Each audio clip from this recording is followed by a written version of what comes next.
Aujourd'hui, je voudrais partager avec vous un message qui s'intitule « La folie de la foi ». Et on va aller ensemble dans Hébreux chapitre 11.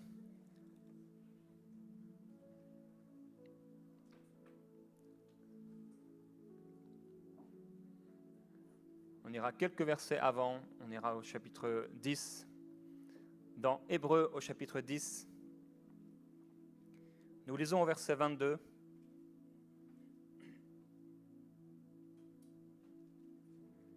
Approchons-nous donc d'un cœur sincère, avec une foi pleine et entière, le cœur purifié d'une mauvaise conscience et le corps lavé d'une eau pure.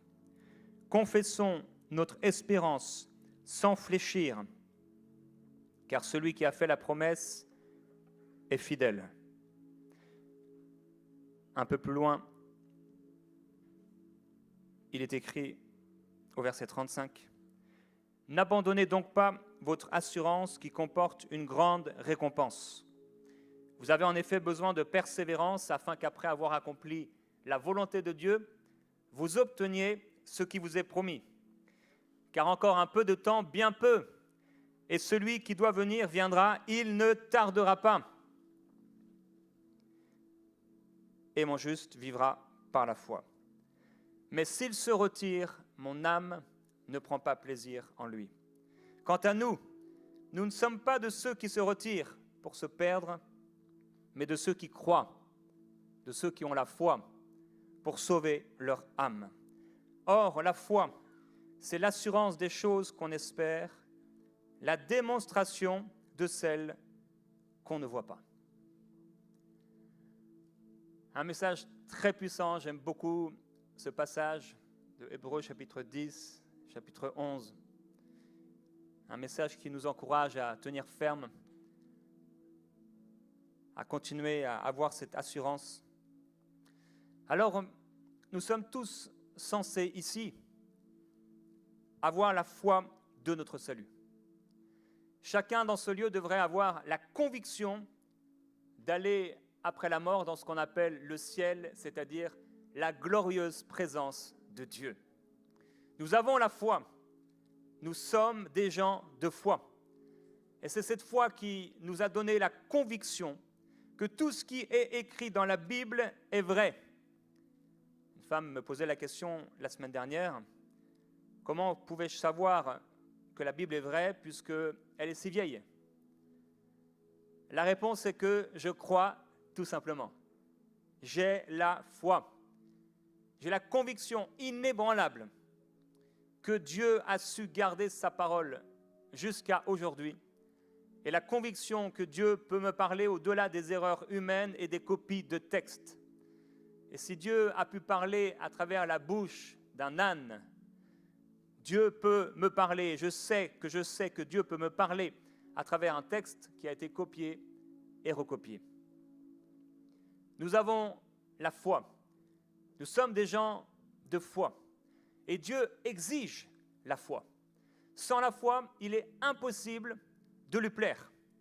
Nous ne pouvons pas nous retirer et retourner en arrière. Nous ne pouvons plus faire demi-tour. C'est impossible. Nous sommes obligés d'avancer. Dernièrement, j'ai fait un court rêve où j'étais en train d'escalader une montagne. Et la montagne devenait de plus en plus abrupte. Et il était évident, il était clair que continuer était une chose, intellectuellement parlant, difficile à concevoir. Alors j'ai regardé en dessous et c'était, si j'avais voulu faire demi-tour, la chute obligée. En haut, je savais qu'il y avait, la montagne redevenait plate et il m'était impossible de faire marche arrière parce que si je faisais marche arrière, c'était la chute assurée. J'étais obligé de continuer et d'avancer jusqu'à un temps d'accalmie. La vérité, c'est que tu ne peux pas t'arrêter. Tu ne peux plus faire demi-tour. Nous ne pouvons plus faire demi-tour. Nous sommes obligés de continuer à avancer. Nous ne sommes pas de ceux qui se retirent pour se perdre.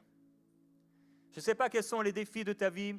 Je ne sais pas quels sont les doutes, je ne sais pas quelles sont les souffrances, je ne sais pas quels sont les combats, mais j'aimerais te dire que tu ne peux plus faire marche arrière. Tu es obligé d'avancer. Tu es obligé de continuer. Tu ne peux plus faire marche arrière. Tu ne peux pas retourner en arrière. Dans la boue, ce que tu as laissé, tu n'y retourneras pas. Au nom de Jésus-Christ, tu ne retourneras pas dans ce que tu as abandonné, les choses pour lesquelles tu as renoncé, tu n'y reviendras pas. Quant à nous, nous ne sommes pas de ceux qui se retirent pour se perdre, mais de ceux qui persévèrent, de ceux qui... Merci. De ceux qui persévèrent, de ceux qui ont la foi, de ceux qui persévèrent, de ceux qui ont la foi pour sauver leur âme. Je ne sais pas pour les autres, mais quant à moi, il dit quant à nous, nous ne sommes pas de ceux qui se retirent. Quant à moi, je ne suis pas de ceux qui se perdent. Tu dois refuser de te retirer. Tu dois refuser de démissionner. Tu dois refuser de renoncer, de baisser les bras et d'abandonner. Tu dois refuser d'abdiquer face à l'ennemi. Tu dois refuser de t'arrêter devant Goliath et les géants de ta vie qui s'opposent à ta foi et à ce que Dieu t'a appelé à faire. Tu ne peux plus abandonner. Tu ne peux pas te retirer. Tu ne peux pas faire demi-tour. Tu ne peux pas renoncer. Tu ne peux pas démissionner. Tu ne peux pas abdiquer. C'est l'ennemi qui s'arrêtera. C'est lui qui fuira. C'est lui qui s'en ira à cause de la parole de Dieu dans ta bouche, semblable à une épée à double tranchant. Avec les paroles d'autorité que Dieu nous a données. Avec les paroles d'autorité qu'il a écrites ici. Que tu peux proclamer avec foi dans ta bouche. C'est comme une épée à double tranchant qui coupe, qui taille en pièces tout ce qui vient contre toi. Alors on ne peut pas rester muet. On ne peut pas laisser les choses et les circonstances nous ramener en arrière. On ne peut pas, lorsqu'on commence à défaillir, laisser les choses comme ça, comme si c'était normal. Il te faut prendre position. Tu dois prendre position spirituellement, avec peut-être le peu de foi que tu as, avec peut-être le peu de force que tu as, avec peut-être le peu de courage ou le peu d'espérance que tu as, mais tu dois t'appuyer sur la parole de Dieu, qui est comme cette épée à double tranchant. Et elle est efficace. La parole se suffit à elle-même. Mais tant que ta Bible est fermée, tant que ta bouche est fermée, tu vas laisser l'ennemi continuer de te décourager. Si tu regardes en arrière comme la femme de Lot, à un moment, tu peux être paralysé. Nous ne sommes pas de ceux qui se retirent pour se perdre. Nous refusons et nous voulons refuser. Je refuse de me désengager. Et ce, même si les difficultés ont l'air de parler plus fort que ma foi. Ces difficultés ne sont en réalité que des indices pour me montrer que je suis encore sur la terre. Mais leur réalité est bien moins grande que celle qui se trouve en Christ. Je croirai en Dieu jusqu'à ma mort. Tu croiras en Dieu jusqu'à ta mort. C'est faux de croire ce que l'ennemi t'a dit qu'à un moment tu vas t'arrêter, à un moment tu vas t'écrouler, à un moment tu vas défaillir, à un moment tu vas retourner en arrière, à un moment tu vas perdre la foi, à un moment la maladie va t'emporter, tu seras complètement découragé, tu ne pourras plus rien faire, tu seras dans une chambre d'hôpital en train de mourir. Tu ne t'arrêteras pas, jusqu'à la fin tu vas croire. Jusqu'à la fin tu vas continuer d'avancer. Jusqu'à la fin tu vas t'appuyer sur le Seigneur.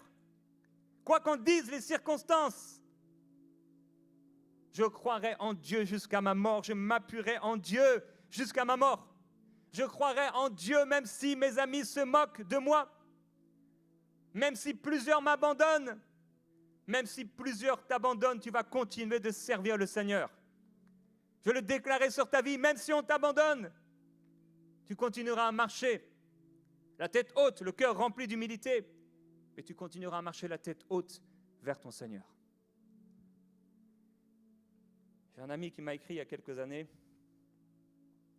C'était quelqu'un que j'aimais beaucoup. J'ai passé plusieurs années avec lui, vraiment un ami proche. Et une année avant d'arriver au Québec, je lui demandais des nouvelles. C'est avec lui et avec un autre ami dans cette soirée-là que j'ai rencontré Annabelle, cette soirée-là. Et il m'avait écrit un message alors que j'avais repris contact avec lui. Il m'a dit « Désolé de ne pas te donner de nouvelles, mais de toute évidence, il semblerait que nous ayons pris des chemins très différents l'un de l'autre. Tu as l'air encore plus barré dans la religion qu'avant, et je t'avoue que cela me rebute énormément. Je ne pense pas avoir changé, tandis que tu n'as plus rien du ouf malade du lycée. La religion crée des liens avec de nouvelles personnes et en défait avec d'autres. Comprends bien que l'objectif n'a rien de vraiment personnel. Je fuis tout ce qui touche à la religion. Tu n'es pas un simple croyant, tu es un pratiquant hardcore. Désolé que ça te fasse mal, parce que ça m'a fait mal, c'est vrai. Ce n'est pas du tout mon objectif. En ce qui me concerne aussi, ça m'a fait mal de perdre un de mes meilleurs amis lors de ton changement, mais tu comprendras que je préfère cela à une conduite hypocrite. On peut perdre des gens qu'on aime, et si quelqu'un ne correspond pas à la vision et à l'endroit où on veut aller, on doit être prêt à quitter cette personne. Je ne parle pas de notre épouse ou de votre époux. Mais si à un moment, quelqu'un est comme un boulet dans ta vie, tu vas devoir l'abandonner. Ce n'est pas que tu veux l'abandonner, tu l'aimes, tu pries pour lui, tu voudrais rester ami avec lui. Mais parfois, on ne peut tout simplement pas marcher avec des lots, avec des personnes qui vont nous ramener en arrière. On peut continuer de prier pour eux, et je continue de prier pour lui de temps à autre. Je suis très fidèle dans mes amitiés, et même s'il y a eu un chemin différent, je veux continuer de prier pour celui qui était pour moi auparavant un ami.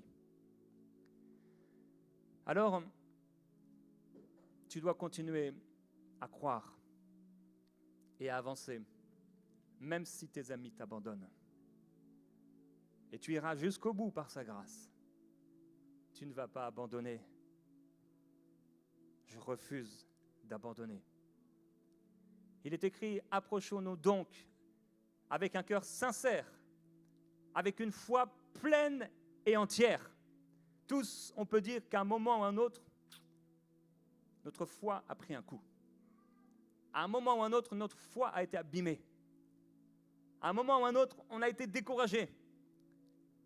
Mais on a cette puissante exhortation qui nous dit qu'on doit continuer de s'approcher de Dieu avec un cœur sincère, oui, mais aussi avec une foi pleine et entière. Même si ma foi a été abîmée, Dieu va la restaurer. Même si pendant un temps j'ai été découragé, le courage va me saisir. Même si à un moment j'ai voulu m'arrêter, dans un instant je courrai. Par la grâce de Dieu, je dois continuer d'avancer avec une foi pleine et entière. Ma foi ne doit pas défaillir. Il ne faut pas qu'elle défaille. Comment va ta foi? Sois fortifié dans ta foi par la puissance de Dieu. Que ton être intérieur, nous avions parlé de cette tente de la rencontre en 3 parties, le parvis, le lieu saint et le lieu très saint. Le parvis qui représente ton corps, le lieu saint, ton âme, et le lieu très saint, ton esprit, là où Dieu habite. Sois fortifié dans ton esprit, dans l'homme intérieur, par la puissance de la parole de Dieu aujourd'hui. Que ta foi se relève au nom de Jésus-Christ par sa grâce. En fait, tu es allé trop loin pour faire demi-tour. Tu es obligé d'aller en haut. Comme dans ce rêve, sur cette montagne. Ça a l'air de plus en plus difficile, mais en fait, quand je regarde en bas, c'est la mort assurée. Je suis obligé de continuer. Ma foi doit se fortifier, ma foi doit s'étendre, et par la grâce de Dieu, je regarderai devant moi. Et le Seigneur m'amènera dans un temps de repos. Je ne peux plus faire demi-tour. J'ai regardé il y a quelques semaines un film, vous l'avez peut-être vu, d'une équipe d'explorateurs qui part au Groenland. Et là, ils restent bloqués. Et 2 d'entre eux sont partis en expédition avec des chiens de traîneau. Quand on parle du Canada en France, les gens pensent que c'est un peu le Groenland, qu'on habite dans des igloos. Et ils partent 2 avec des chiens de traîneau, avec des vivres. Et c'est une histoire vraie, ils vont parcourir une grande distance pendant des mois. Mais ils savaient que s'ils allaient trop loin, il leur était impossible de revenir en arrière. Parce qu'ils n'auraient eu ni les forces, ni la nourriture suffisante pour pouvoir survivre dans ce terrible froid, pour faire le feu, etc. Alors, j'aimerais te dire que tu es allé trop loin avec Dieu pour revenir en arrière. Tu ne peux pas retourner à ce que tu as vomi. Tu ne peux plus retourner en arrière, c'est trop tard. Tu dois aller en avant. Et je ne peux pas y aller à moitié. Tu ne peux pas y aller à moitié. Tu as besoin de toute ta force et de toute ton espérance pour continuer. On doit avancer avec une foi pleine et entière.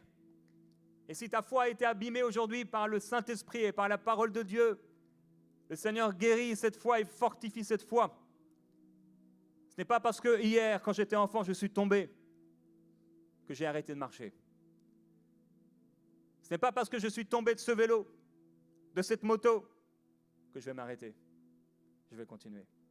Ce n'est pas parce qu'il y a eu un accident de voiture que plus jamais tu ne vas conduire.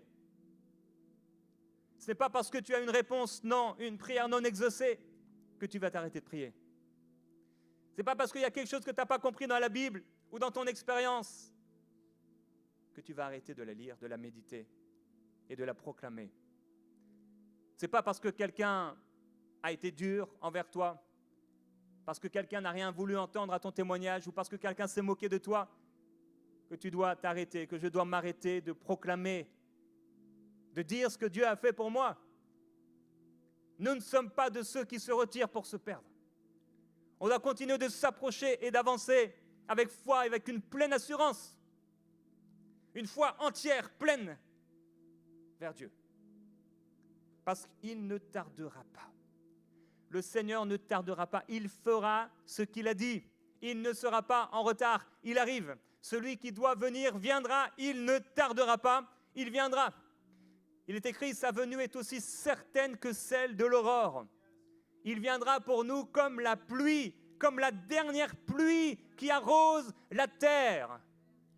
Il viendra comme cette pluie. Il viendra comme ce soleil qui se lève chaque matin. Il viendra. Ne soyons pas comme à l'époque Éphraïm et Juda, dont Dieu dit que leur attachement à Dieu était semblable à la nuée du matin, à la rosée qui se dissipe rapidement. Je vais être arrosé par le Seigneur. Tu vas être arrosé par le Seigneur et ce sera merveilleux. Sa pluie tombera à nouveau sur toi et tu seras sauvé. Il viendra. Sa pluie va tomber sur moi et il me sauvera parce qu'il viendra. Et dans un temps de dépression et de tristesse, le psalmiste, il dit, mes os se brisent quand mes persécuteurs m'insultent et me disent sans cesse, où est ton Dieu? Mais il dit un peu plus tard, pourquoi t'as-tu, mon âme, et gémis-tu au-dedans de moi? Espère en Dieu, car je le louerai encore. Il est mon salut et mon Dieu. Je ne pourrais pas vous dire, ce serait trop long, toutes les fois où mon âme a été abattue. Toutes les fois où Annabelle me regardait et c'était pas très agréable. Pardon ma chérie. Jusqu'à aujourd'hui.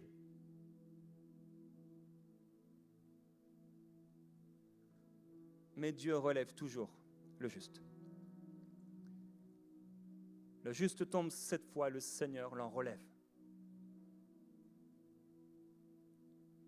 C'est par des tribulations, des temps d'affliction, des difficultés qu'il nous faut entrer dans le royaume de Dieu. Mais il est là.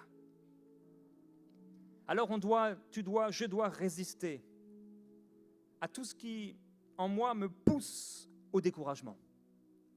On doit résister à ce qui, dans notre âme, parce que c'est là le combat, tout ce qui, dans notre tête, vient pour nous décourager, nous affliger. On doit refuser d'agir sur ces doutes, sur ce découragement, mais plutôt agir avec foi. On doit se motiver, se pousser par la parole, dans sa présence, à croire. Il fera cette chose qu'il a dite. Il accomplira cette promesse qu'il t'a donnée. Tu verras de tes yeux ce que tu as écrit avec ta main dans ce livre. Tu contempleras cette chose pour laquelle tu as prié. Tu vas le voir. Tu vas le saisir. Tu vas le regarder. Tu vas l'obtenir.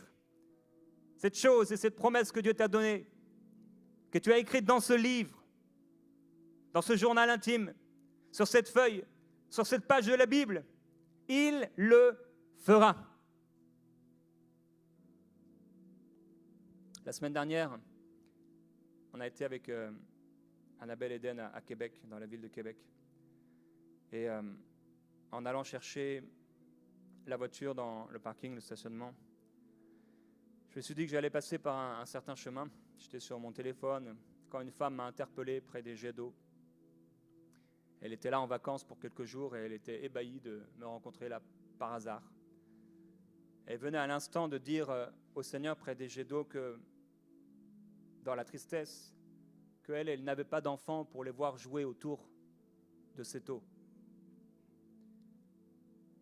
Quand elle m'a parlé, j'ai eu la foi. La foi pour qu'elle puisse avoir cet enfant. Alors j'ai prié pour elle avec foi. J'ai senti une larme de son visage qui a coulé sur mon poignet. J'aimerais te dire qu'il y a des larmes qui annoncent la pluie. Il y a des larmes, il y a des souffrances qui annoncent la venue du Seigneur. Il y a des larmes, il y a des prières qui sont une invitation, un chemin que tu crées pour Jésus-Christ, dont la venue est aussi certaine que celle de l'aurore. Il viendra pour toi comme la pluie. Alors je veux te déclarer que si tu attends un enfant, cet enfant naîtra, il viendra. Car rien n'est impossible à Dieu. Comme il a été dit à Marie, la parente Élisabeth est déjà dans son 6e mois. Elle, qui était stérile, elle enfantera. Car rien n'est impossible à Dieu. Marie dit, comment pourrais-je donner naissance? Je ne connais personne. Et Dieu dit, l'ange dit, le Saint-Esprit viendra sur toi.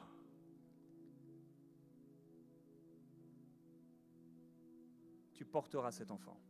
Tu donneras naissance à cet enfant. Voici un fils nous est donné. On l'appellera admirable, conseiller, Dieu puissant. Il n'y a rien d'impossible à Dieu. Tout est possible à Dieu.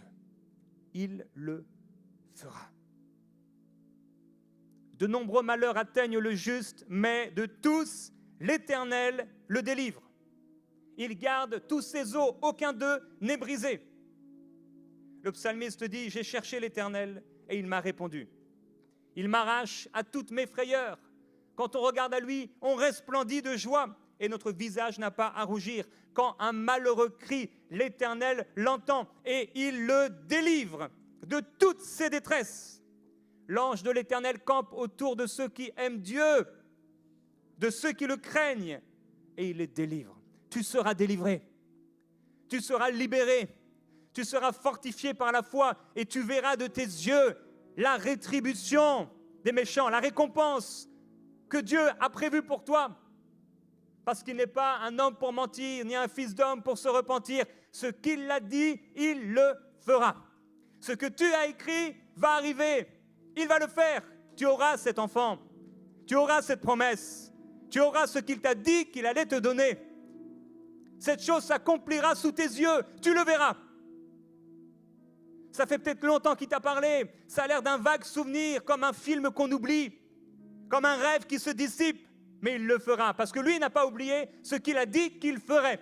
Et si tu continues, et si tu n'abandonnes pas, et si tu persévères, et si tu appuies sur ta parole, sur sa parole, cette parole produira vie. Cette parole donnera naissance. Marie devait croire. Zacharie devait croire lorsque dans le lieu très saint, il s'est approché et qu'il a entendu l'ange lui dire que sa femme tomberait enceinte. Mais il a dit, mais comment un homme si vieux que moi et ma femme, qui est vieille, atteinte par la mort, comment on pourrait donner naissance? Et l'ange l'a rendu muet pour qu'il arrête de dire ce qui est pour les cieux une bêtise. Mais ce que l'ange était en train de dire était pour la terre une bêtise. La folie de la foi. C'était complètement fou de croire qu'un couple âgé de cet âge pouvait avoir un enfant. Lorsqu'elle est tombée enceinte, elle s'est cachée pendant longtemps parce qu'elle avait la honte. Quand la folie de Dieu s'attache à toi, ça peut te gêner.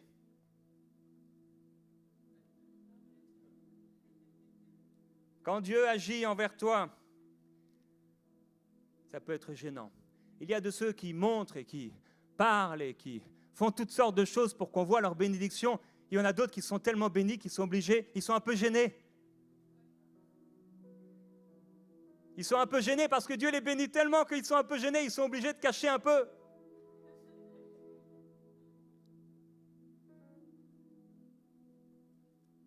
La folie de Dieu.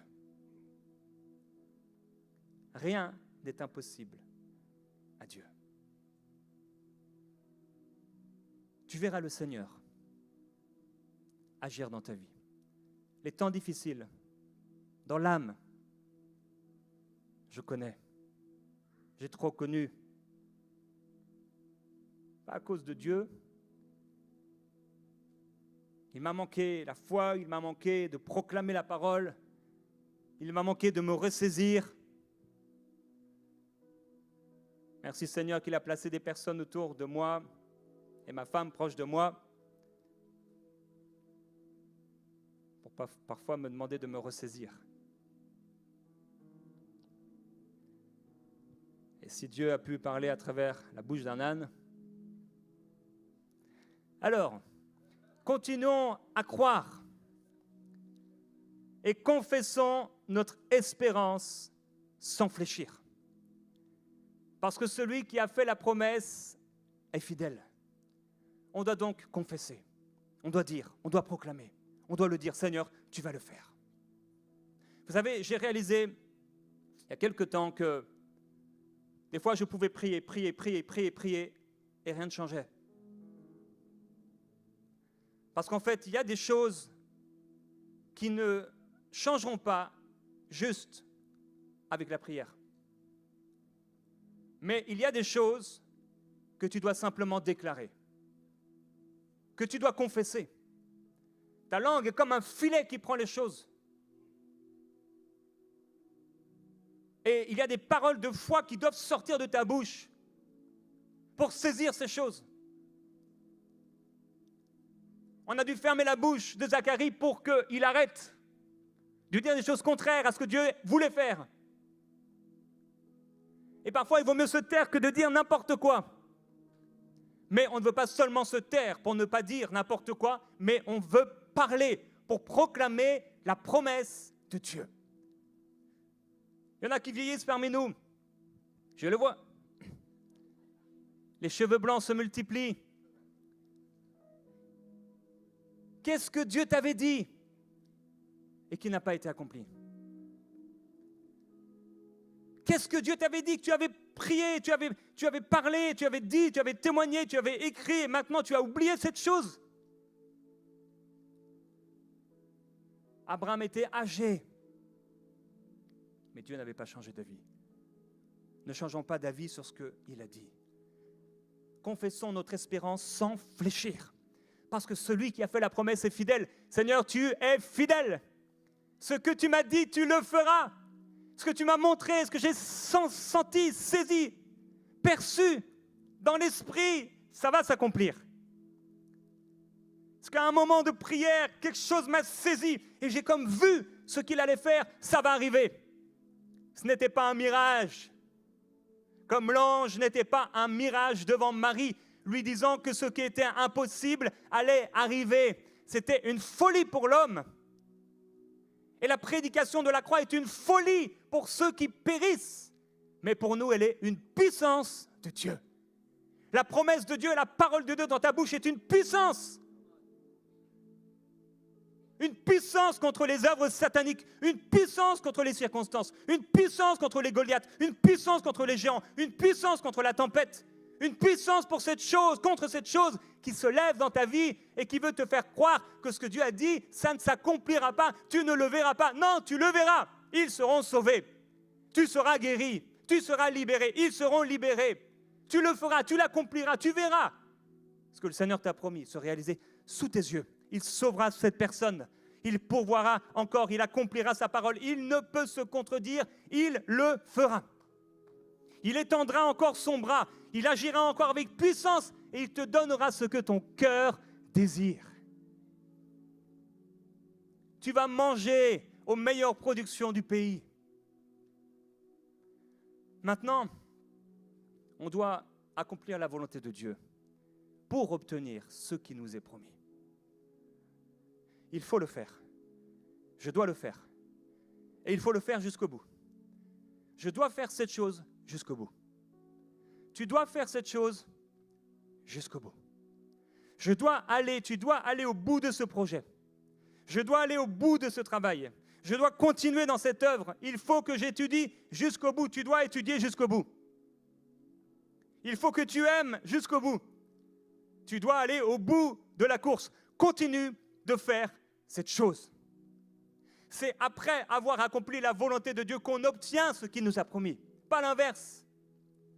Tu dois faire cette chose et accomplir cette chose et tu dois le faire jusqu'au bout, même si c'est difficile et c'est facile à dire, plus difficile à faire, mais il faut le faire tout de même. Tu dois le faire jusqu'au bout. Si tu as écrit la première ligne de ce livre, tu dois en écrire la dernière. Si tu as fait les premières choses administratives, je ne sais pas, financières de ce projet, maintenant tu dois construire quelque chose dessus. Il n'y a aucune personne qui construit les fondements d'une maison pour ne pas construire le reste. Si tu as posé quelque part un fondement de foi dans un projet que Dieu t'a donné, il faut que cette foi fasse naître et germer le reste de ce que Dieu t'a montré. Continue de faire cette chose. Il y a 17 ans, nous habitions ensemble, Annabelle, Michael, David, je ne sais pas où il est, et moi. On était dans une ville qui s'appelait Lieu-Saint, une ville de 9000 habitants. On venait de sortir le site internet enseigne-moi.com suite à une folie, une vision folle reçue par Michael Lebeau. Alors on a quitté nos maisons, quitté nos familles. J'avais dit pendant 20 ans, jamais je ne quitterai ma région. Et on est parti, on a laissé le peu qu'on avait pour avoir encore moins. Sans argent, on est parti. C'était n'importe quoi. C'était une foi folle. On avait l'air d'une bande de jeunes un peu stupides.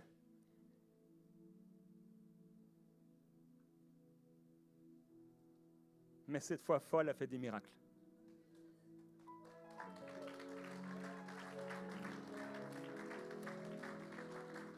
Mais Michael n'avait pas fini de rêver. un jour, il nous a amenés visiter un grand bâtiment. On a fait le tour du bâtiment, on l'a visité à l'intérieur. On avait 22 ans. Et Michael avait déjà reçu la vision du centre MCI. 17 ans plus tard, le bâtiment qui va recevoir cette vision n'est pas un lieu saint. Ce n'est pas le même bâtiment. Il se trouve à 5487 km de là.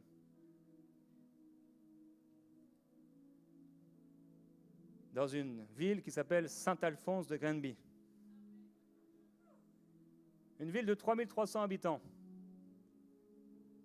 Apparemment, la vision était trop grande pour être dans une ville de 9000 habitants. Dieu voulait se glorifier en faisant construire un centre et un auditorium de 1000 places dans une ville d'environ 3000 habitants. Un auditorium de 1000 places dans une ville de 3000 habitants, c'est une stupidité. Mais Dieu l'a voulu ainsi. Et il le remplira. Il le remplira.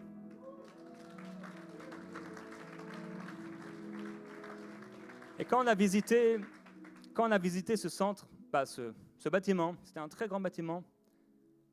C'était assez particulier. Et en fait, je me suis rappelé de ça ce matin, je crois. Il y avait le bâtiment, mais il y avait comme quelque chose qui s'appelait le château Berger. On peut montrer le château de l'époque. Voilà. Et on peut montrer ce que quand on est arrivé ici, quelques années plus tard, EMCI a acheté.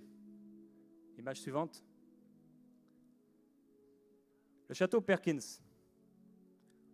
On peut montrer l'image suivante. Bon, ils ne se ressemblent pas vraiment, mais ce qui est quand même drôle, c'est que avant d'avoir le centre, on a eu le château. Puisque ce que vous voyez là s'appelle l'un le château Berger, l'autre le château Perkins. Finalement, on peut montrer le bâtiment. Il y avait ce bâtiment, l'image suivante. Le bâtiment Berger. C'est là qu'on a marché, on avait 22 ans, ça fait 17 ans. On peut montrer l'image suivante. Et l'image suivante. Et l'image suivante.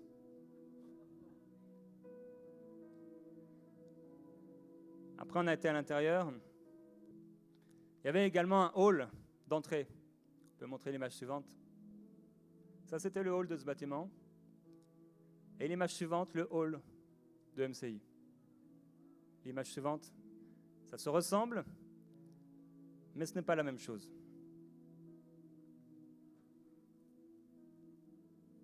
Ce que Dieu t'a dit, il le fera.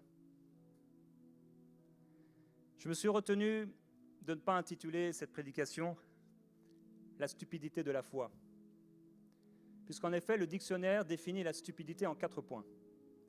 Le premier point, la stupidité est ce qui manque d'intelligence, de jugement, de réflexion. Deuxièmement, la stupidité, c'est celui qui agit sottement dans une circonstance donnée, qui dit ou qui fait quelque chose d'inadéquat. Troisièmement, la stupidité, c'est ce qui dénote donc d'inintelligence, la sottise, l'absence de réflexion ou encore tenir des propos stupides. Et quatrièmement, on dit de la stupidité d'un événement qui est dénué de sens, qui n'a aucune justification. La foi, c'est une folie et une stupidité intellectuelle parce qu'elle n'est pas logique. J'imagine quand Abel a égorgé ses brebis ou son bétail, son troupeau, et il en a apporté la graisse comme une offrande à Dieu. Mais s'il avait réfléchi, il aurait dû bien réaliser que Dieu n'est pas un homme pour manger de la viande. Il aurait dû bien Dieu se dire, mais je suis en train de dépenser, bon, entre guillemets, de l'argent, de ce que j'ai reçu, de ce pourquoi j'ai travaillé. C'était inadéquat de faire mourir ceux qui venaient de prendre vie. C'était les premiers-nés du bétail. Ça n'avait pas de sens. Et pourtant, Dieu va rendre témoignage à son offrande. Et que dire de Noé, qui va construire une arche là où on pense que la pluie n'était jamais encore tombée? C'était complètement insensé. C'est sûr qu'il a dû tenir des propos stupides pour la plupart des gens.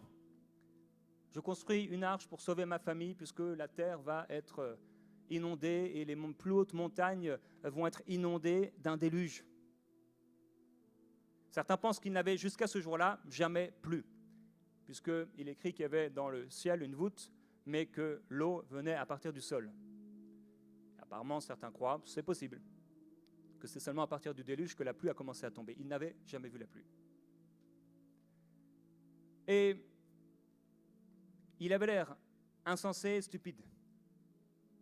On a peut-être dit, mais Noé, c'est complètement stupide. Tu peux nous dire pourquoi ce bateau est si grand ?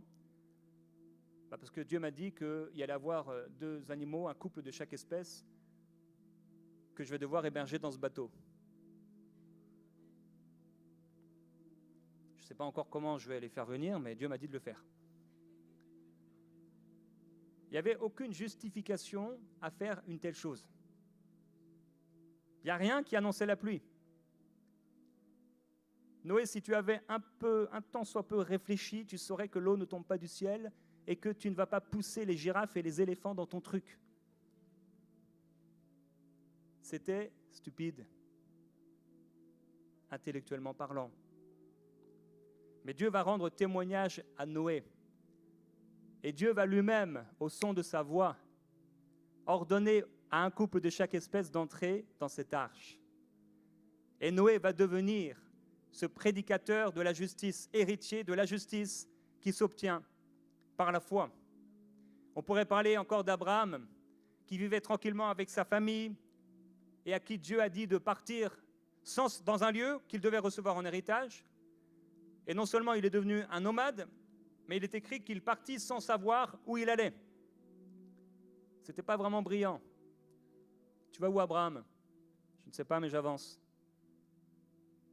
Tu as l'air d'un homme intelligent, ton père est intelligent. Abraham, pourquoi tu fais une chose aussi ridicule ? Parce que Dieu m'a dit d'avancer.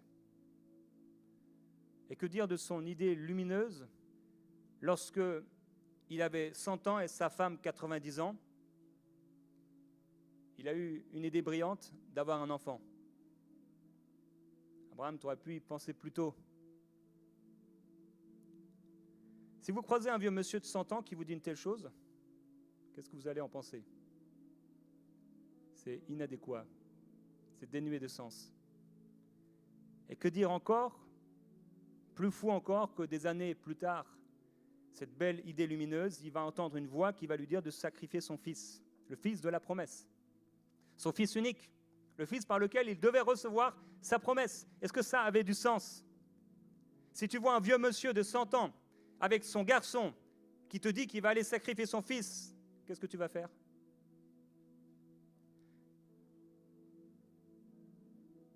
Il allait sacrifier la source de sa prophétie, la source de sa promesse, parce qu'en réalité, il faut sacrifier des choses moins bonnes pour recevoir celle que Dieu t'a réservée. Parfois, il faut abandonner, même des choses qui, au moment où tu les proposes, ont l'air excellentes, mais qui en réalité ne sont qu'une pâle ombre des choses à venir. Ils ont dû laisser au bout d'un moment l'attente de la rencontre parce qu'elle n'était qu'une représentation des réalités célestes qui allaient venir en Christ. Il fallait qu'on laisse les animaux pour recevoir l'agneau. Il fallait qu'on laisse ces choses pour en recevoir des meilleures. Il fallait abandonner l'ancienne alliance pour recevoir la nouvelle alliance. Il faut abandonner le moins bon ou ce qui a l'air même excellent mais qui ne correspond pas à la promesse que Dieu t'a donnée. Parfois, on se satisfait et on se suffit de quelque chose qui a l'air de ressembler. Et on peut remontrer l'image avec les 2 bâtiments et voir que ça a l'air de se ressembler, mais ce n'est pas la même chose. Il y en a une qui était une ombre. Bon, il y avait le mot berger, c'était à lieu saint, ça avait l'air vraiment de Dieu.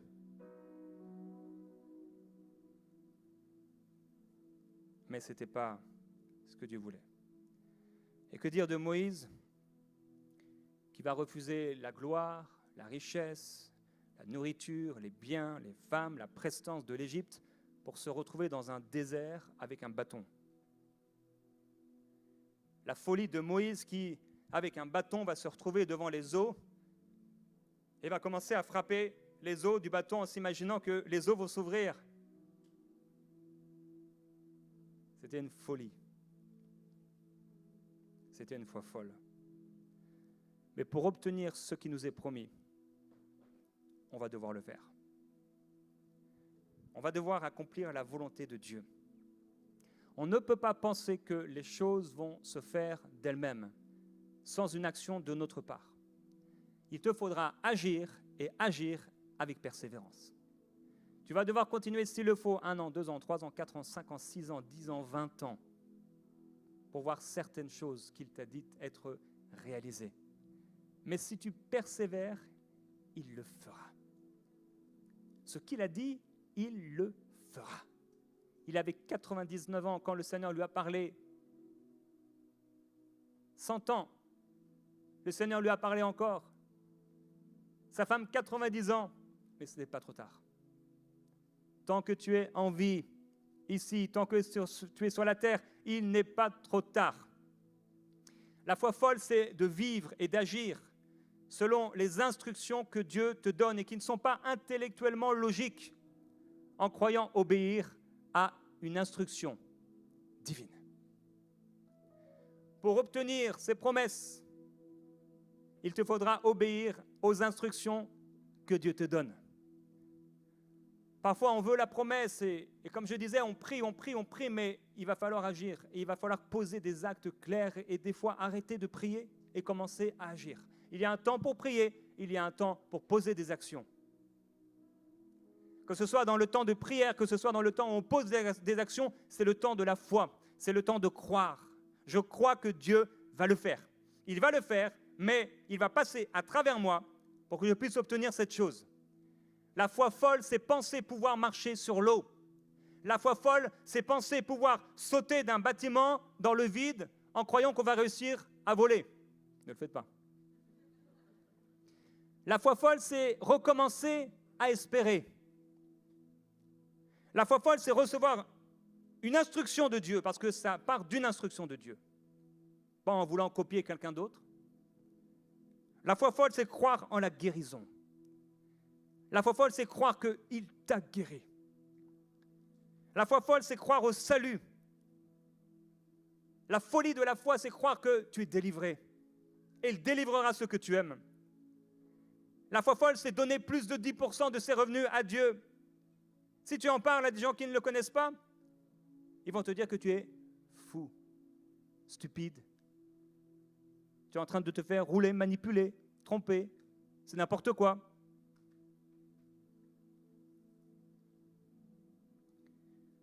Ce n'est pas plus fou que de dilapider son argent dans la drogue, les cigarettes ou l'alcool.